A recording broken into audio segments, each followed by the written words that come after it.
Pajaseň žliaskatý, najnebezpečnejšia dravina u nás. Jed z listov spôsobuje dermatitídu, preto si dám radšej rukavice. Pajaseň sa volá žliaskatý kvôli listom. Na spodnej časti listov sú jasne viditeľné žľazy. Jed z týchto listov zapach. Jedy z koreňov a listov spôsobia, že tu nič nerastie. Listy spália všetko. Volajú ho nebeský strom. Nie kvôli veľkosti, ale pretože tak rýchlo rastie.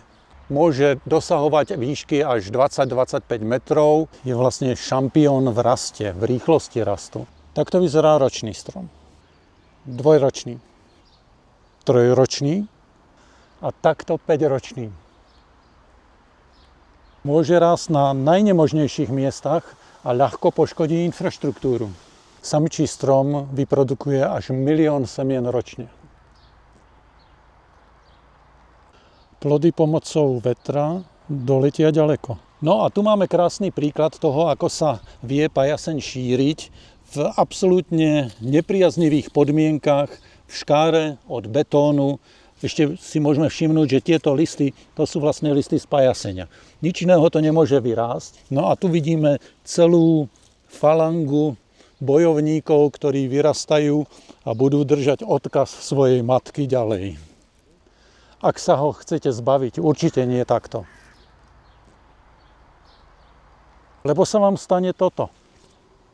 Pri takto malom semenáčiku nám ho stačí vytrhnúť, pretože nemá ešte rozvinutú koreňovú sústavu. No a takýto 3-mesačný semenáčik už určite nevytrhajte. Na toto zaberie už len chémia. Tento strom má 50 rokov a je na konci svojho života. Tu je pekne vidieť, ako odomierajú prvé konáre.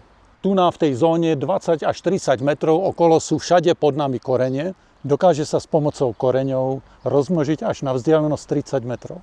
Odrežeme jeden konár z tohto stromu, tak koreňová sústava, v ktorej je vlastne mozog tej rastliny, zareaguje tým, že začne vypúšťať záchranné výbežky, ale faktom je, že keď začne odmnožovať, keď tento zahynie, tento veľký, tak tie ďalšie výbežky pokračujú v živote a je v podstate teoreticky nesmrteľný.